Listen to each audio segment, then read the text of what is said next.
Yeah, es la voz de LA. It's like una galaxiana, come and kick it with us. I bring the bossa nova beats and talk the club that we love. Another year to adjust, and well, Kunz we all trust. 6 titles in the cabin, tell the haters shut up.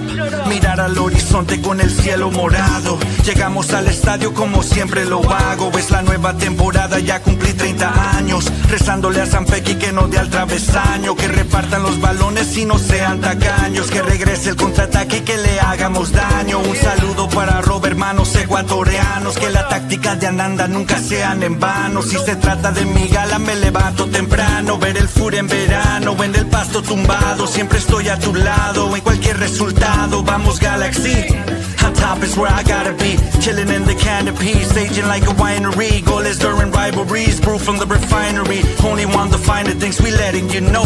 Lo que pasa en la galaxia, ready, let's start the show.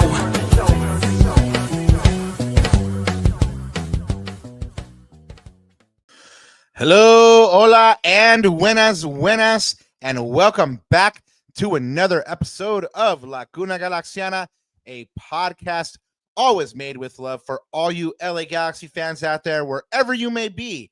And if you are watching any kind of soccer, you have a home here too. Today, the Galaxy have a chance to wipe the sour taste of defeat from their mouths after last weekend's home loss by going on the road to take on Inter Miami on Saturday, August 16th, in an effort to get back in the win column and pick up their first road points of the season. We'll take a look at a marquee matchup that might have lost some of its luster, what the Galaxy needs to do to have a chance against Miami's potent offense, how the Galaxy can hurt the hosts, and whether it even matters as LA prioritizes the League's Cup. Plus, if the season is quote-unquote over, should Riqui play or should he be saved for 2026? We'll get into that conversation courtesy of an ex-Galaxy legend. All of that and more coming up on tonight's episode of Laguna Galaxiana. But before we go any further, let me introduce myself. I'm one of your co-hosts. I'm Rob Halon. You can find my written work at the Sporting Tribune and Extra Time Talk. And find me online just there at El Escudero de LA. And of course, el papá de Natita está conmigo, como siempre, and el yerno guapo, who's about to be el yerno guapo back in the motherland. Ananda Kirana, welcome back. Well, I don't know about motherland because I mean I would love to be in Bali or Indonesia at some point, but you know it's the other land, I guess, without the M, the other land. It's your adopted motherland. It's my adopted motherland. I'll call it the other land. How about that? The other land. Yeah, I like it. The other land without the M. But no, so yeah, it's super excited to go back. So this is a good time to plug to that. Our show schedule is going to be a little bit, we're still going to be with you on Mondays and Thursdays, but we will be on a slightly different schedule. So go ahead and follow us, guys, and keep it locked with us. The best way to do that, of course, is to follow us on our socials at Laguna Galaxiana. Of course, if you subscribe to this channel and you hit the notification bell, you do know when our streams go live. I usually post them the night before, so you'll know in advance for sure when we do go live. And again, the best way is to subscribe to the channel, hit that notification bell. We're on the march to 700, so the more that the more that you guys hit that button, the closer that we get to 700. And tell all your friends. Yeah, even though the Galaxy are terrible, just tell them to just hit subscribe. Just hit subscribe. It's all good. We will be good one sweet day. Throwback there. So if you know, you know. But yeah, Papa. So excited to go to Relax, Mariah. We are excited to go. I'm excited to go to the other land. But you know what? I am a little bummed. I'm not even gonna fret. Just to kind of give you guys a little backstage look. We're excited to have a guest for you today, a really good interview. And unfortunately, things happen in life, you know, it doesn't come through, but I'm sure it'll come through again another day. So a little bummed about that, to be honest, Papa. But of course, you know, you can listen to us two knuckleheads and have just as good a time. But we hope that you guys, though, well, we try to anyways. Right. But we hope that you guys did enjoy the last interview that we had with David Gass, and he was awesome, just spitting facts left, right, and center. and that was super cool. So yeah, we hope to bring more of that stuff to you guys. We were hoping that it would be today, but just didn't happen. Just didn't work out.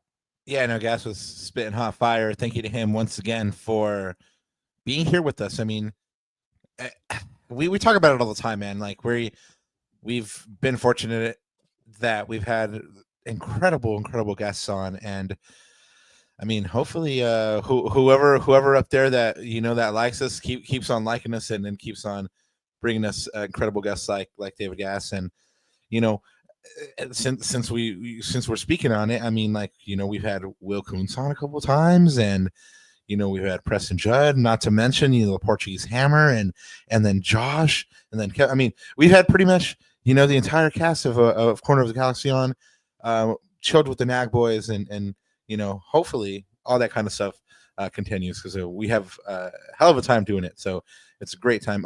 Lahara, good evening to you as well. Rao G, Google chat back at you, and the one and only.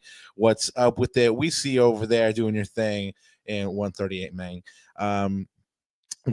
If you are watching this on YouTube, thank you, and hopefully that means you subscribed. But if you're watching on X and Instagram, or Instagram, whichever, yeah, hopefully you're liking what you're seeing, but hopefully you're also subscribing.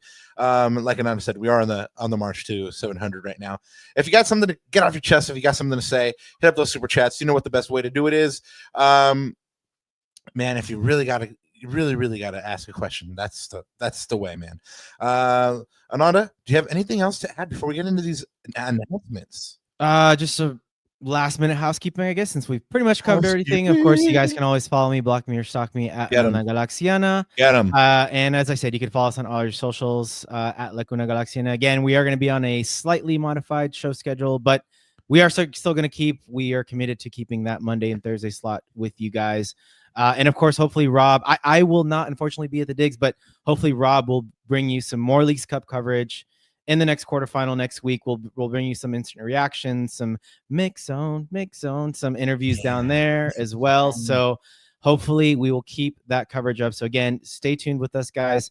And if you want to catch more of us, which I don't know why you would at this point, but if you do, again, you guys can catch us on some back cataloged episodes, one we did with the Nag Boys about the Leagues Cup. So again, can the Galaxy save their season? Boy, a lot of fans sure hope they can with a deep Leagues Cup run and get that CCC spot, because we want to be a big club again, right? And of course, you can catch us on Goals TV, where we did a little transfer video. Thomas Muller, of course, got announced today, so pretty exciting stuff there. And yeah, you guys can catch more of us on that platform as well. So there you go. Yo, we have an interesting query here in chat. KGF says, has Son become the highest selling jersey in MLS? Did he surpass Messi? According to reporting by our good friend and friend of the show, Don Fabio Rankel, shout out. That is true. Yeah, I guess he confirmed that with John Thornton, who's LAFC president over there. So yeah, I mean, for Fabio's been covering that pretty extensively. So for more on that, KGF, I recommend you search out Fabio Rankel on pretty much all the socials right there. So he's definitely one to watch for news on Son and his betting in with LAFC and his impact. Anyway, Ananda, let's go ahead and get to some announcements here. First and foremost, yes, that stare, that gaze right there, the prince who is promised, aka Riqui Rocket, aka Riqui Razzle Dazzle. This man, yes, he has birthdays just like us, Ananda, and it was his birthday recently. Happy birthday! How do you say that in Catalan, Ananda? Felicitats, I think. That's Felicitats to Riqui Puig, who how old is he? I didn't even check on that. 26. That sounds about right. Well, I'll check that for you in a second here. Let's see. Riqui Puig. He is born August. Well, now I got to do some math. 26. 26. That's the one and only coming through with the factoids. 26. Yes. Well, Riqui Puig, just happy birthday to you. Hopefully, you were surrounded by friends and family. We definitely always see him with his nephew, and hopefully, he had that beautiful day surrounded by friends and family. Happy birthday as well to the Lord of Lompoc, Julian Araujo, the current Bournemouth defender. Plied his trade with the Galaxy before moving to Barcelona, then Bournemouth. And it was his birthday as well. And Ananda, this guy is a class act, and hopefully he always gets nothing but the best things in life. Hopefully he was surrounded by friends and family as well. Hopefully he had some really, really good mama's home cooking. And yeah, man, good luck to him in the upcoming season. Since the Galaxy have an away game, Ananda, there are a bunch of watch parties going down. The first one we're going to tell you about here is the one at Absolution Brew. It's being billed as cumbias, football, and tacos. You have live music beginning at 2 p.m. by Laura Cristina. That's, of course, Absolution Brew in Torrance. And then we have more watch parties here. We have the LA Galaxy official watch party, and this one is going down at Jameson's Pub in Culver City this Saturday. Cosmo and the Star Squad will be out there. And then we move it along there with more watch parties. LA Riot Squad will be having their watch party at Hermosa Brewing, also in Torrance. This one is all ages, starts at 4:30. Then ACB and Outlaws, they're going to be having a combo watch party at the Sunset Room in Hacienda Heights.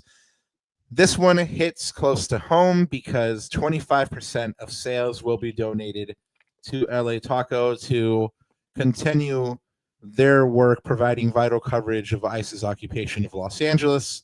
I mentioned it hits close to home. I write freelance on occasion for the Taco, and when I say they do vital work for Los Angeles, it's not just them covering the occupation of Los Angeles, but they also cover anything and everything that's happening here in Los Angeles. So if you want to know what's going down in LA, support the Taco, and a way to do that is going to this watch party. So go ahead and hit up the Sunset Room in Hacienda Heights. 25% of sales being donated to LA Taco. That one starts at 3 p.m.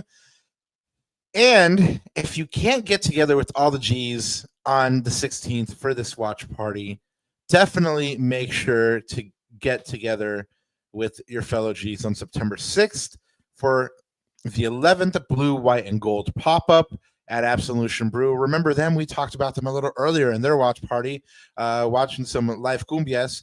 Well, this time the Blue, White, and Gold pop-up is back at Absolution Brew on September 6th. We have some of your favorites as usual there. That one starts at 3 p.m. There's a watch party for the Houston match at 5:30, and it goes to 8 p.m. So go ahead and get out there. And discounts when you wear G's gear. So go ahead and, get G'd up from the toes up. Finally, Ananda, we finish here with VCFC F Day, Ventura County. Their next match is tomorrow, Friday, 8:15. Well, it really depends on when you're listening to this, of course. We get into all that multiverse kind of stuff, because if you're listening to this live, then it is tomorrow. But if it's, tomorrow, then, anyway, let's not go down that rabbit hole. VCFC tomorrow against Town FC. And the standings, they are second in the Western Conference on 37 points, 11 points behind first place St. Louis. And Ananda, you asked me earlier today if we should go ahead and approach this subject here on the pod today, and I said absolutely, let's be petty, and that's pretty much what I wanted to do. So I mean, you wanted to talk about it, so I'll let you kind of take it away here.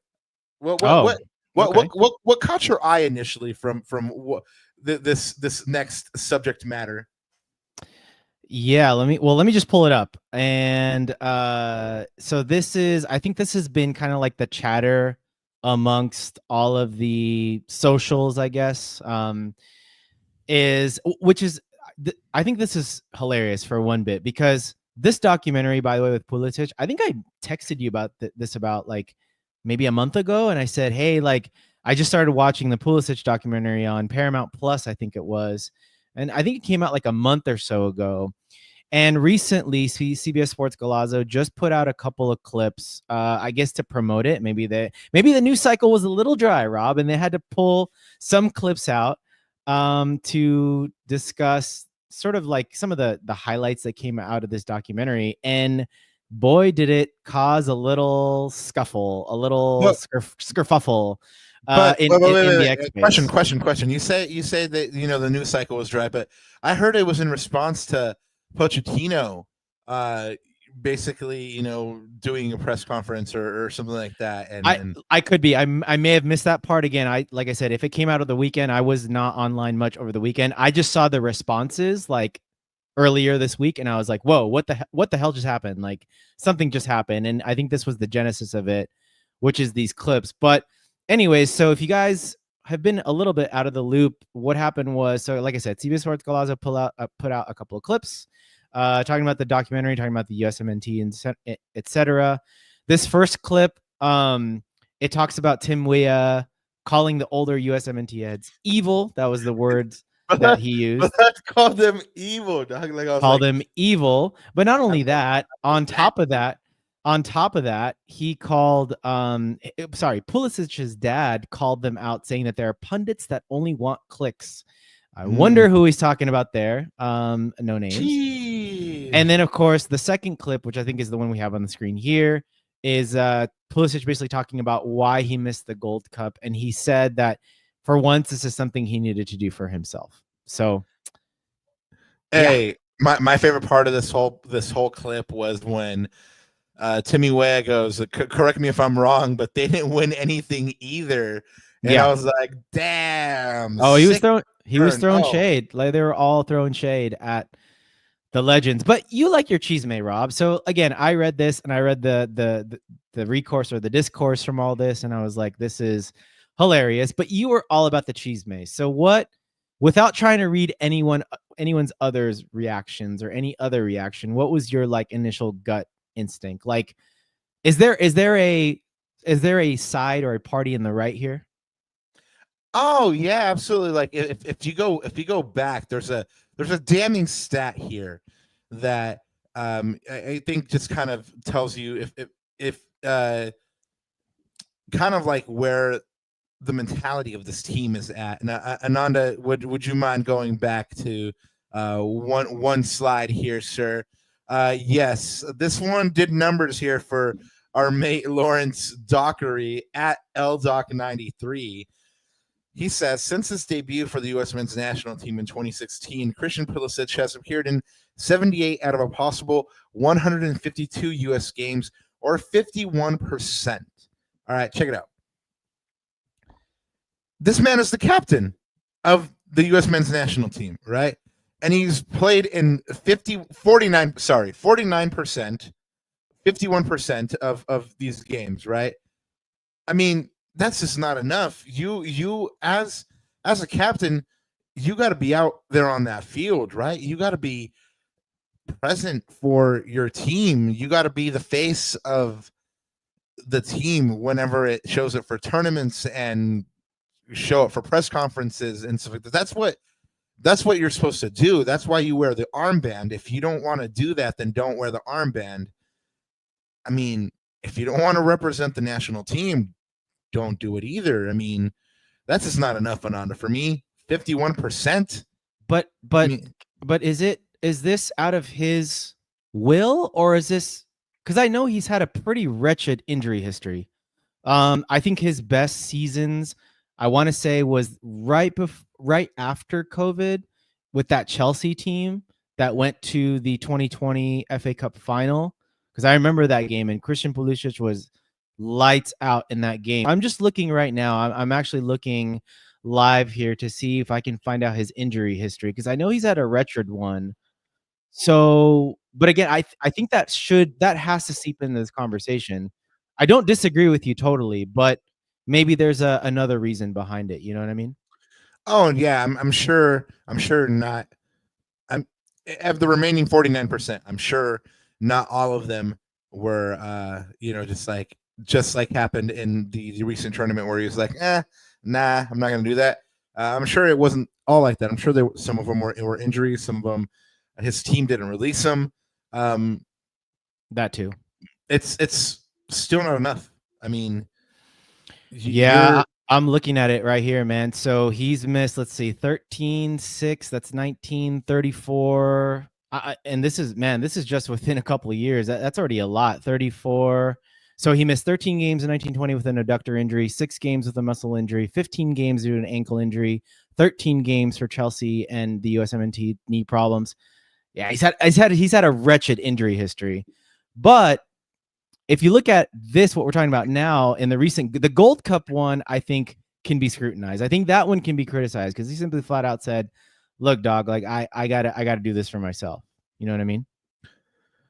Yeah, which is his right. And that's his right to do that.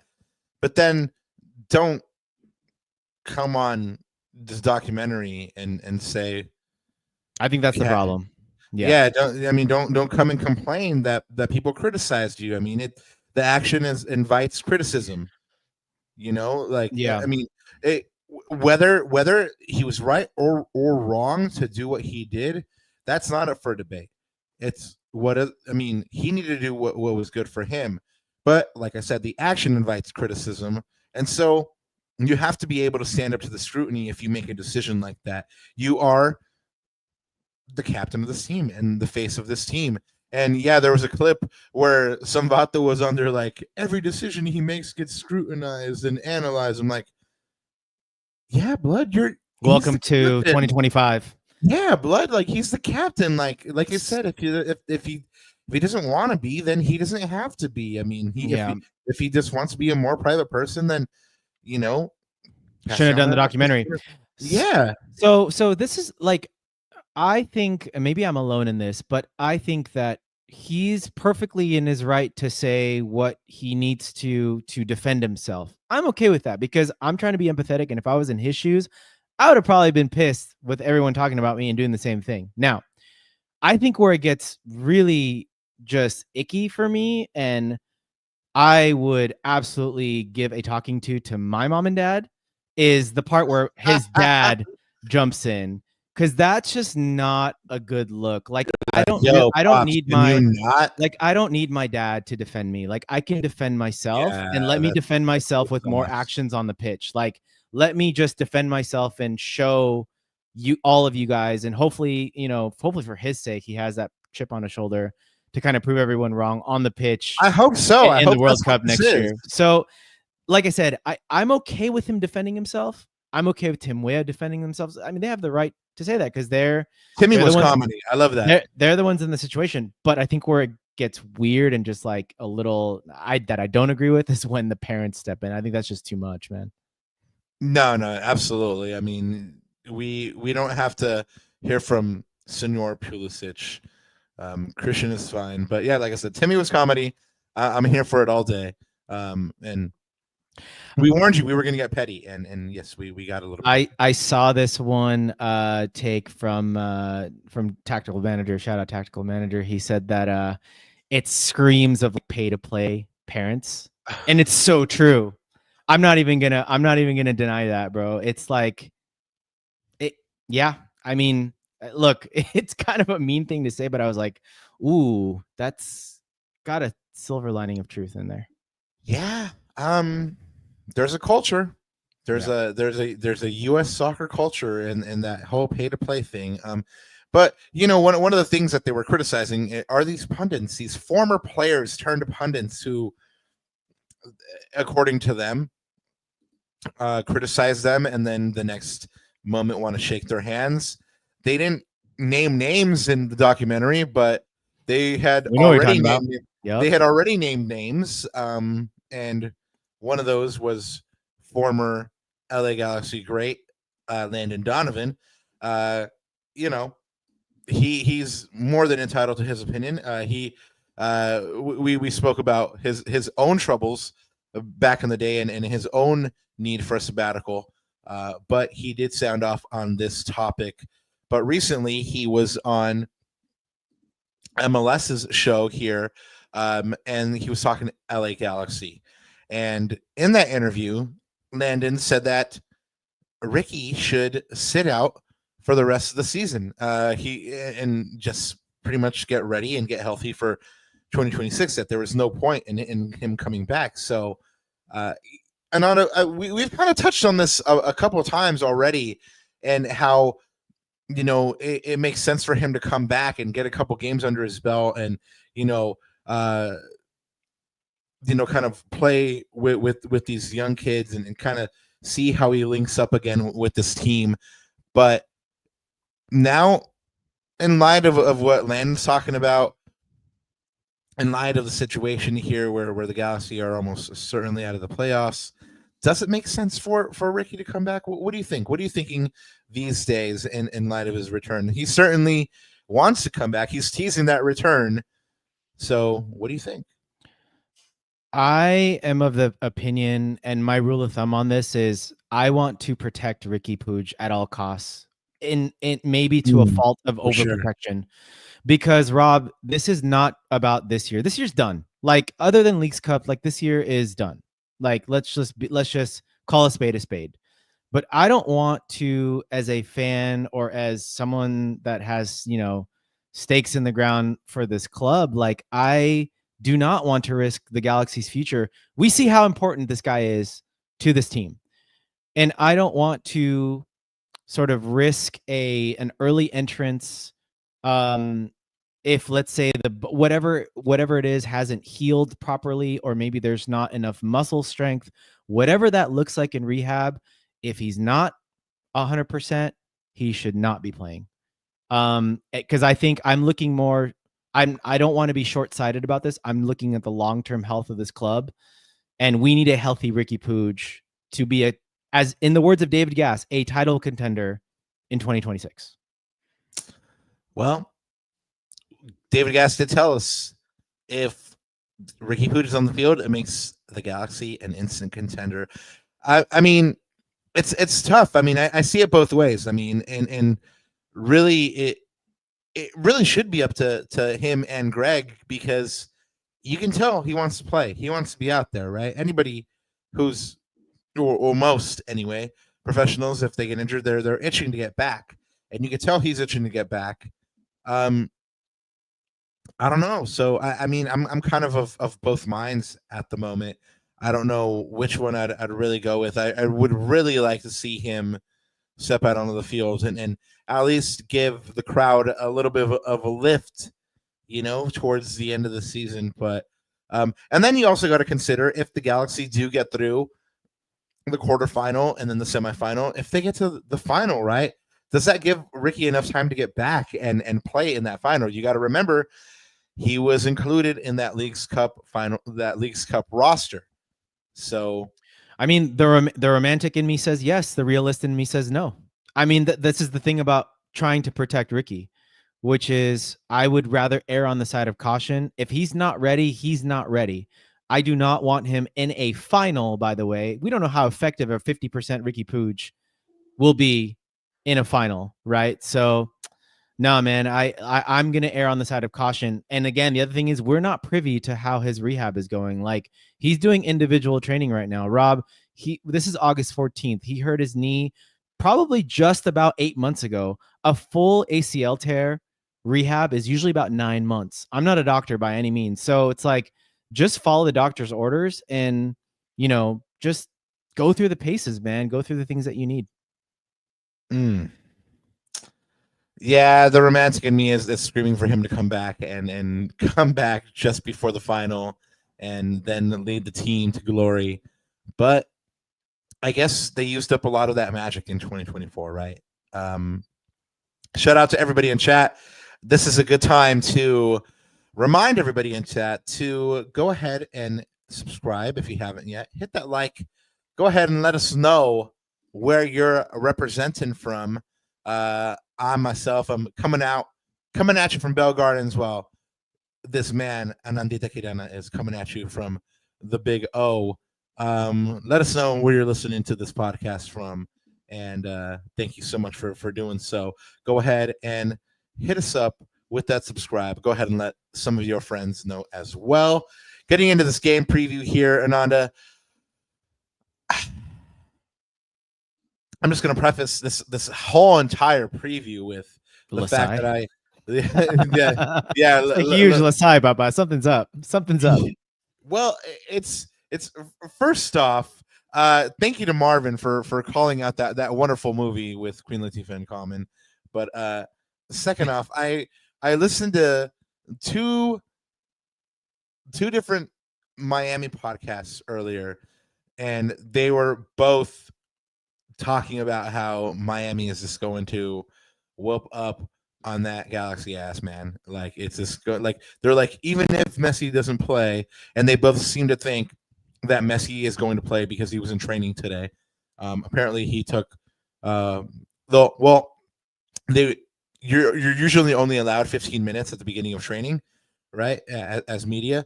So he took part in full training in those first 15 minutes. It didn't seem like he was going to have like individual training off to the side. So he was full training with the team. That's what one of them says. Yes, okay. that he didn't seem like he was going to be working off to the side by himself. They hadn't set anything up for him off to the side. So that pretty much means that he was going to be in full training. So they both seem to think that it's going to get ugly. One of them was like, it's probably going to be like a 5-0. Messi could probably just win the Golden Boot by himself. Against the Galaxy tomorrow or on Saturday, and I was like, "Damn, blood!" They're going in if he plays, which we'll talk about. Well, according to them, he's very likely to play. Like, one of them tempered and said, if we got to see how much he'll be involved. Apparently they're going to speak to Mascherano tomorrow. Interesting, because I listened to another podcast and they said probably not. So differing opinions here. Yeah. And sure. it was Battered Herons TM. That's the one I listened to because I was listening to shout out to our boy Edgar Nags, who was on the Battered Herons. Oh, for sure. No, this one wasn't Battered Herons. This one, I actually don't know, man. I mean, I was doing some prep for this show today, and I stumbled across it, and it was two guys in the first one, and they. I think Franco Panizo or something. Okay, Franco Panizo, yeah. He covers Inter was one of the guys, and man, they were just like very, very certain that this Miami team could not fail against this Galaxy team, and so let's go ahead and take a look at why. The Galaxy already are at a disadvantage because they're going to be on the road. They do not have any road points yet this year. These teams have faced each other very few times, but this will be the third time the Galaxy lead the all-time series 1-0-1. The last time they squared off, which was last year, the start of a magical 2024, the Galaxy and Inter Miami played to that 1-1 draw, which produced that image of Edwin Cerrillo seen around the world of him standing up to Leo Messi. Yeah. In the first all-time meeting between these teams, the Galaxy earned a 3-2 come-from-behind win at Chase Stadium in 2021. And a quick look at the Galaxy's form in their last 12 matches played across all competitions dating back to May 31st. The Galaxy hold a 5-3-4 record with 19 goals given up and 25 goals scored.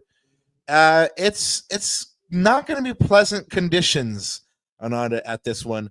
86 degrees, but there's going to be a lot of humidity. I mean, it's going to be 71% humidity when this one kicks off. Sounds about right. Scattered showers, perhaps. I mean, the Galaxy have already faced 2 weather delay games.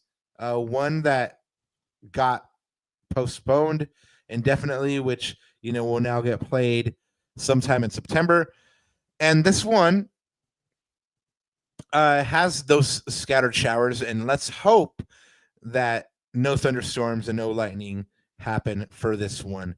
And this one actually kicks off at 4:30 Pacific like it's supposed to, right?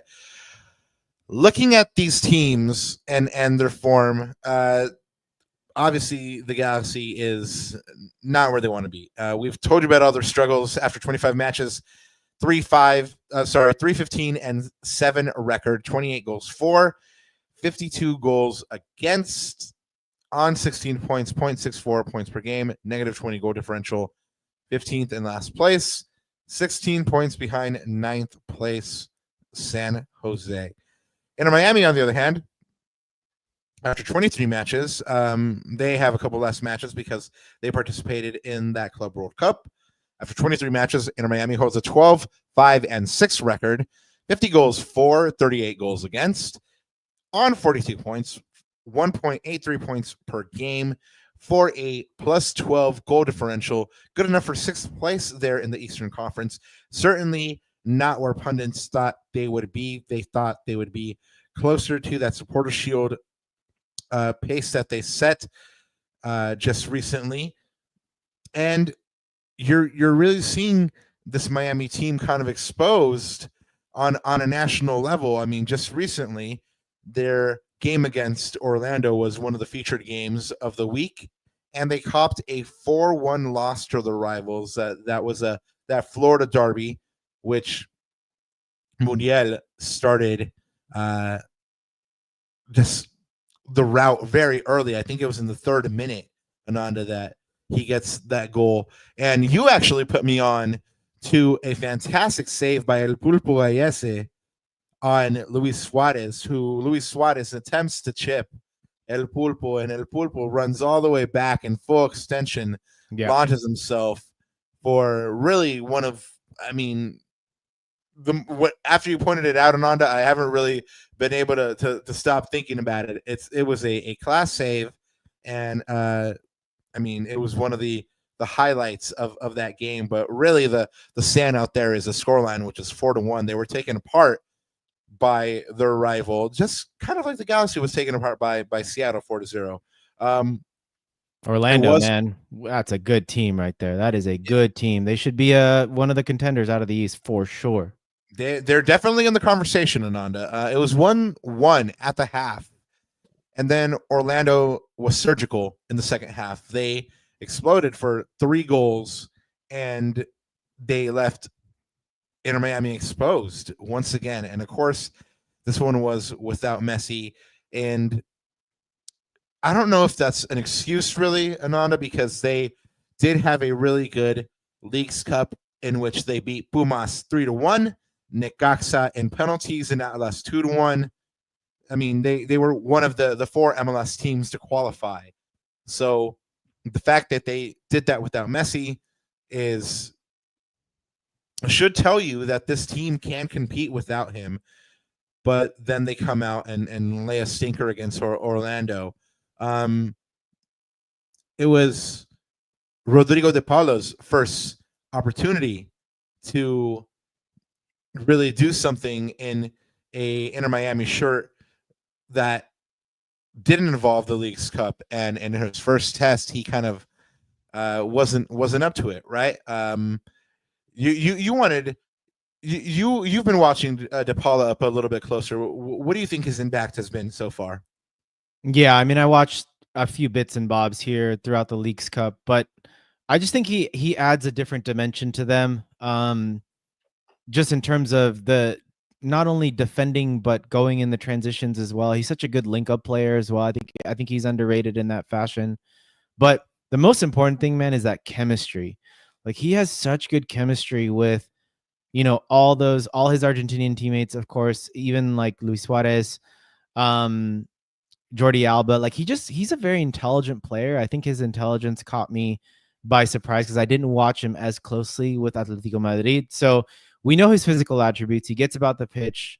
He covers a lot of different distances. He covers a lot of ground. But man, he adds a lot of intelligence and composure into that final third as well, especially in their attacks. And like I said, it's the chemistry that he has. So again, obviously a fantastic addition. If you think about the summer additions for MLS this year. It's been really awesome, right? With Thomas Muller, Heung-min Son, and Rodrigo DePaul. I mean, 3 very, very good names to come into this league. So, good for MLS. But in terms of DePaul, yeah, he's definitely an X factor now for this team. That, again, if you think about the game we played last year, he's going to be another added thing, right? Another added element that we have to guard against. So and we talk about I talked about the Galaxy's midfield last episode, which is we get overrun a lot in midfield. Like, we have to have very good games from basically all of our midfielders to win the midfield battle.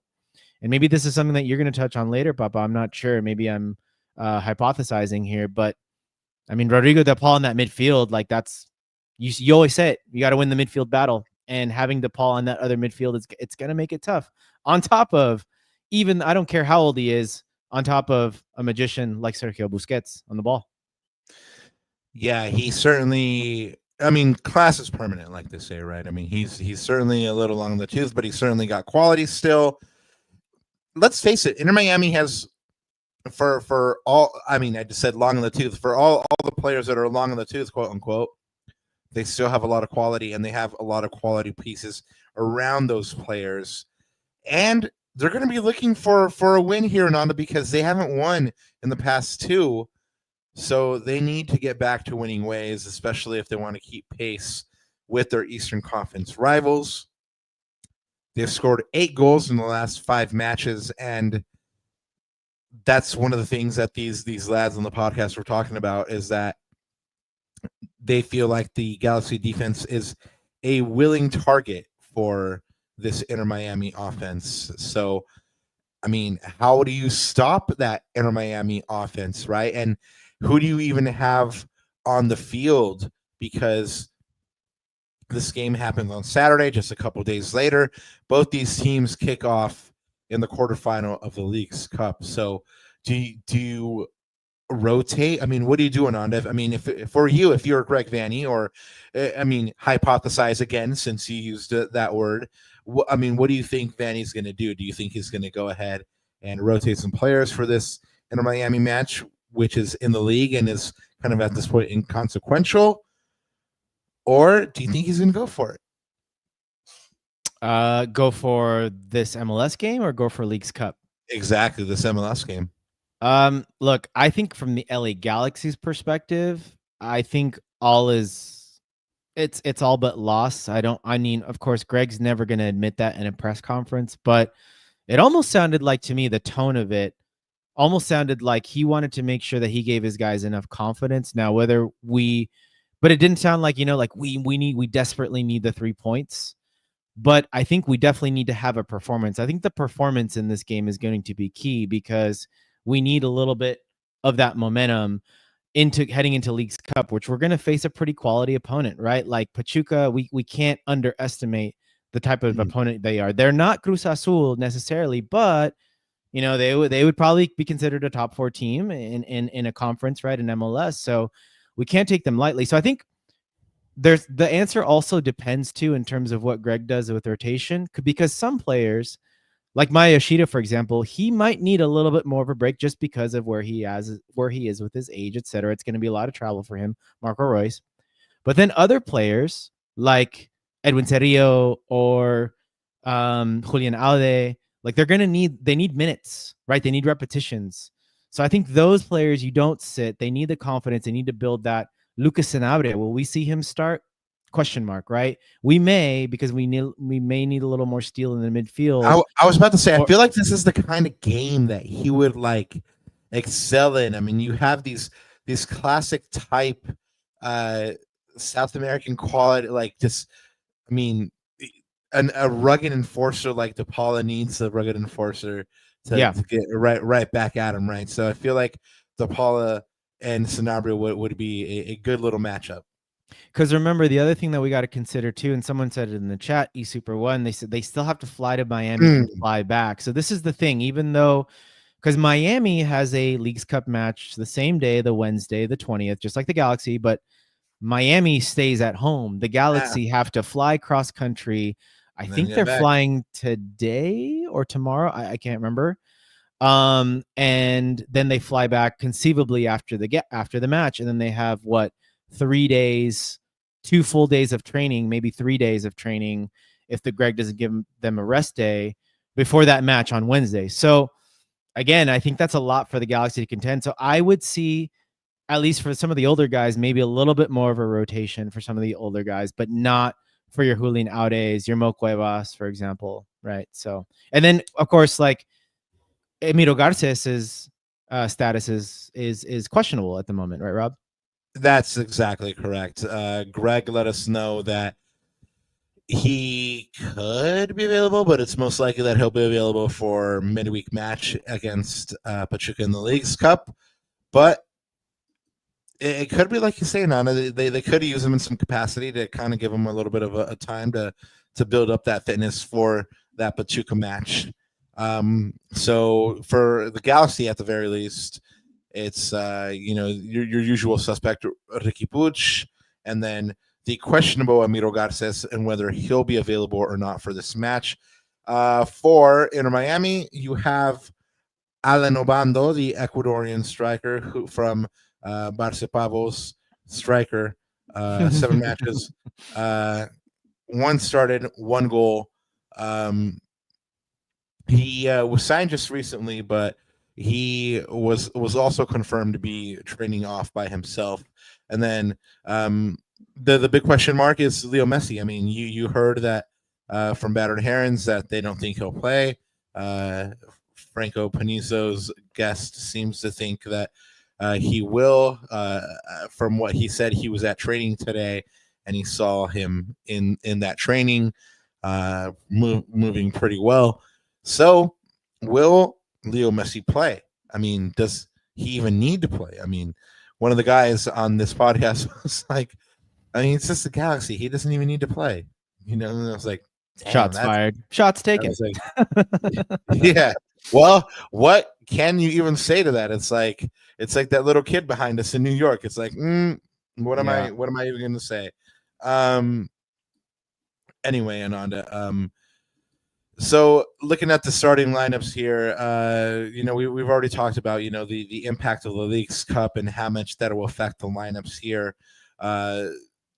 Does he use the old guard for the whole game? I mean, I'm sure it'll depend on what the scoreline is, but I mean, these players like Busquets and Alba and Suarez, how much time will they actually see on the field, considering that they'll have the Leagues Cup as well?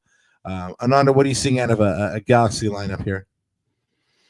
Yeah, like I said, so I think the big one is, I don't know if Emmy's going to get the start, man. Greg said he was questionable, so even if he does come on, I think he just comes on maybe for a cameo just to get some minutes in him, because I'm assuming he's going to start on Wednesday, and I mean, are we okay with just throwing Emmy in there and with the Wolves and having him start without getting any minutes? So maybe I suspect like a 70th minute sub or something like that. Hopefully we'll be in a position at that point to close the game out.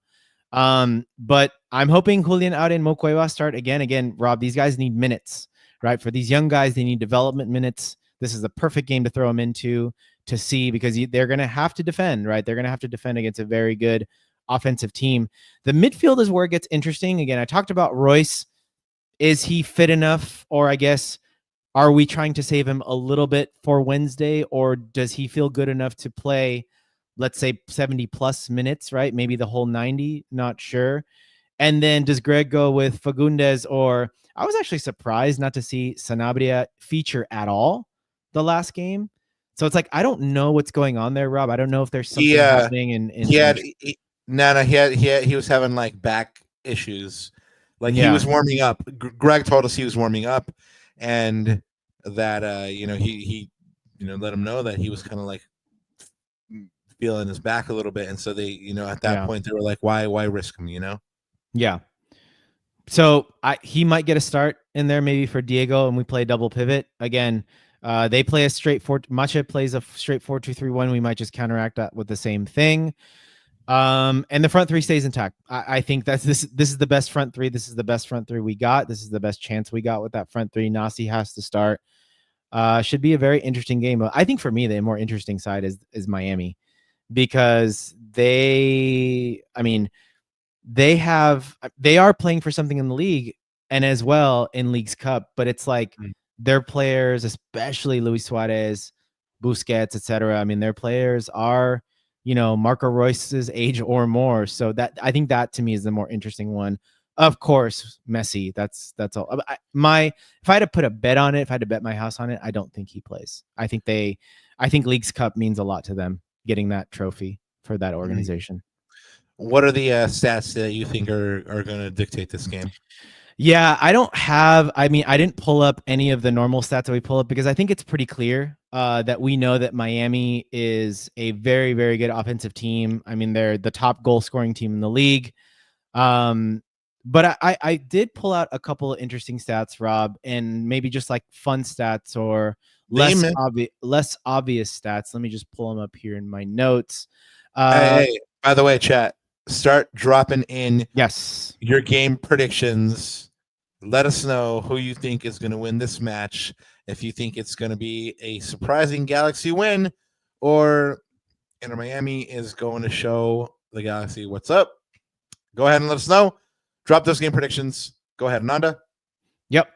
So just a couple of fun stats for you guys to noodle on, even for you, Rob.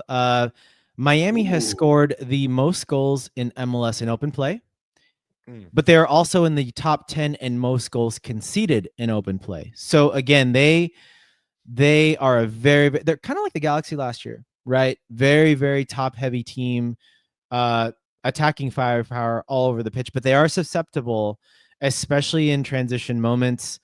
And this little stat, Inter Miami is tied for most set piece goals conceded at 11 goals this year. So can the Galaxy take advantage of that? Can we find Maya Yoshida in a couple of those moments? Hopefully not to tie up a game like in LAFC, but to potentially as a match winner or something that we can exploit.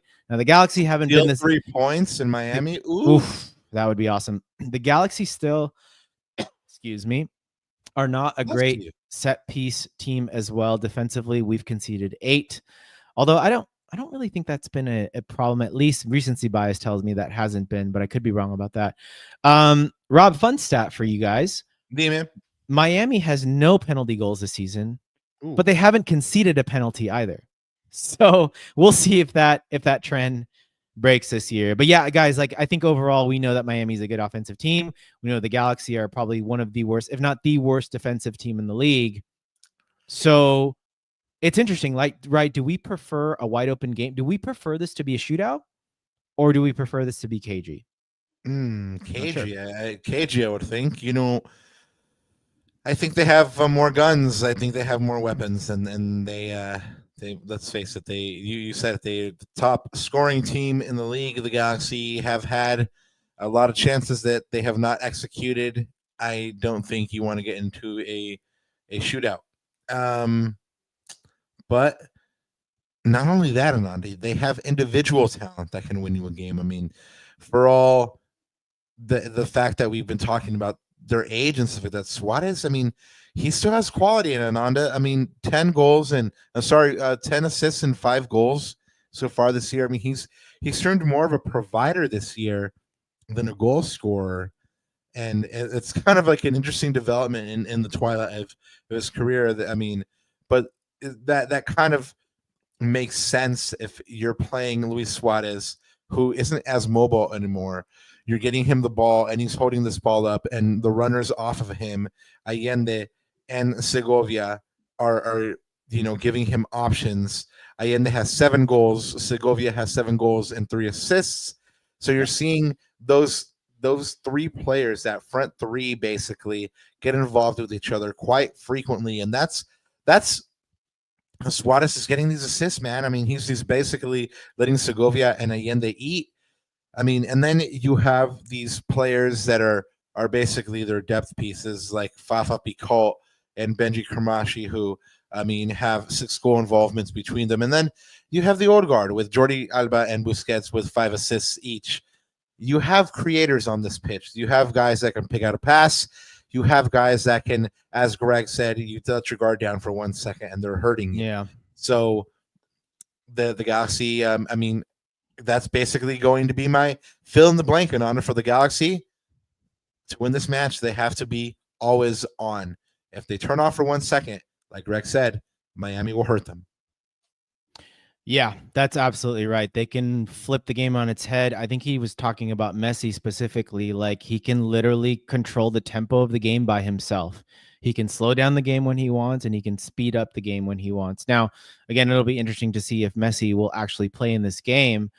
But yeah, man, I think, look, for me, it's something kind of similar, but said in a different way. The Galaxy, they can't let their guard down. And I think that's, you talked about sort of what's happening on the pitch in terms of not letting their guard down with certain transition moments, and whether it's a set piece or whether it's like you could just see it, man, play out. And I hope I'm not speaking this to existence, but we give a bad ball away in our half. One of our midfielders gives it away, and Miami are just running down our throats, right? And they have the quality at the end of it to finish it off, right?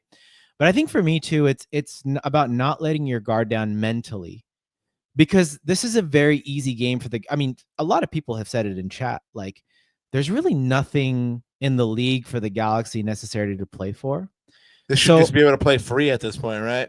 You would hope, right? But I'm hoping that at least like the crowd or the occasion kind of like lifts them up, lifts their spirits. Like, there needs to be, I talked about it during the El Tráfico match, there needs to be some sort of like chip on their shoulder. Now, it kind of sucks because our emotional leader isn't there, Riqui, and then if Messi doesn't play, that kind of like dampens the atmosphere a little bit too. Yeah, right? It's a bit of a downer. Occasion. Yeah.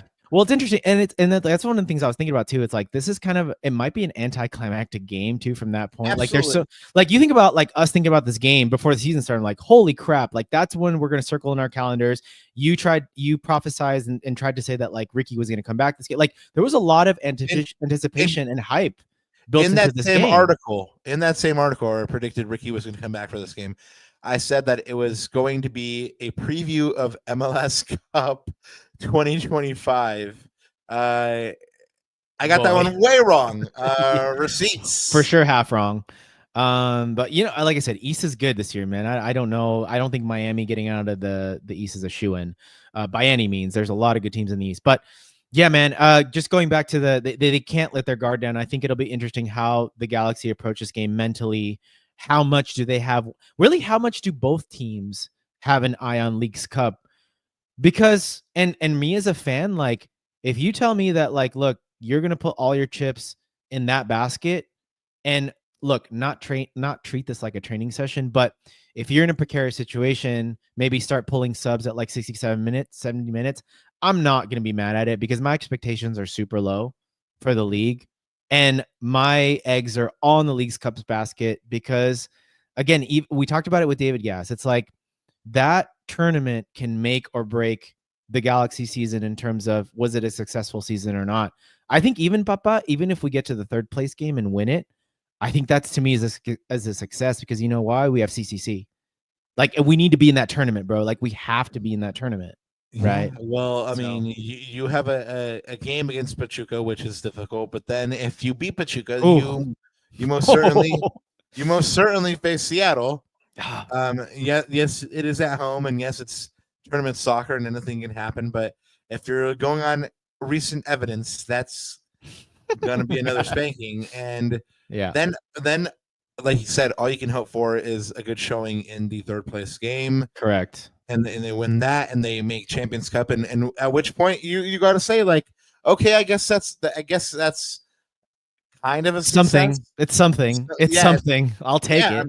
Yeah, Champions Cup is where you want to be, right? And I know that you and Dr. Riquinho went shopping, had some lunch, did a puzzle together, and then worked on some betting odds. So what do you got from Dr. Riquinho? Yeah, so as you guys are putting your score predictions, just one more little piece of data. Oh, my bad. He said you guys got frozen yogurt too. My bad. One more little. We got some boba too. One more little piece of a little factoid here. So win probabilities are there at the top. Miami, no surprise, the home team, 65% win percentage. The Galaxy, they're only giving us a 15% shot, Papa. So the bookies are not feeling the Galaxy. I don't blame them. I'm assuming that the odds would go up too if Messi plays. Draws at a 20%. So projected goals right now 2.12 for Inter Miami, 0.92 for the Galaxy. So 2-1 scoreline it's looking like. But man, you know what? It's pretty close. Like from a betting odds perspective, like you look at the exact goals scored overall. I mean, everything is bunched up between 1 and 4 match goals. It could be a 1-0 or it could be a 2-2 or a 3-1, right? So the odds aren't like too far spread because they're all pretty close to each other. Like I said, 22% to 17 or 14. That's not terrible.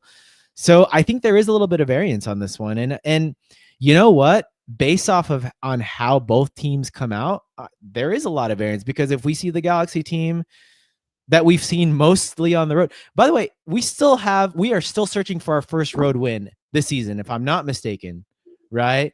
That's correct. So there you go. It's like, are we going to see the Galaxy team on the road that we've seen most of the season, which is a very high likelihood and possibility, or can we pull a rabbit out of the hat and call on Leagues Cup Galaxy and get a result? Well, it's time for the receipts part, Ananda. Yeah, and you're going first.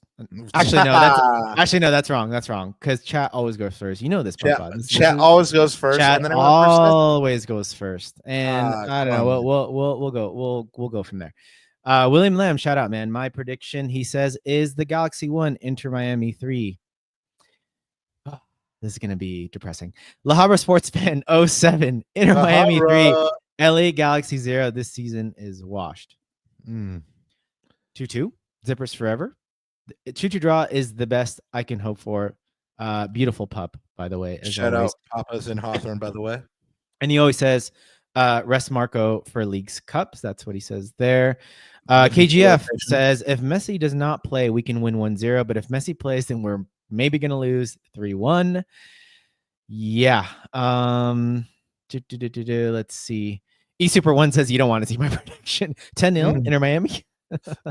Yeah, well, I mean, one of the guys on Franco's podcast was talking about how it was going to be 5-0. I mean, we have the homie MLS Moves there in chat says Inter Miami will likely win if Messi plays. I mean, I don't disagree with that. It's a different ball game if he plays. It just is. And there it is. We see it, Papa. Carlos Segovia, Inter Messi 10, Galaxy 0. Yeah, I think even if Messi doesn't play, I think the Galaxy still is going to have to face a pretty good Inter Miami team with the weapons. The Galaxy hasn't been great defensively, which is why they've given up so many goals this year. I still think Miami has plenty in their locker to go ahead and trouble the Galaxy plenty, who have to go across the country, who haven't won anything on the road this year, and are going to have an eye on that Leagues Cup. I really find it difficult to believe that they're going to be able to get a result out of this one. For that reason, I'm giving that Miami win 3-1 as well. Yeah, I'm going like 2+ 2 goal difference as well, Papa. Like whether it's 3-1, 4-2, even. I think it is going to be high scoring. I maybe the humidity might play into that a little bit, but I don't know. I feel like it is going to be high scoring. I feel like it's one of those games where if the Galaxy go down early and they go down like 2-0 at halftime, it's going to be a repeat of Seattle. Like I don't see this is what I've been complaining Another about. refund game. Wow.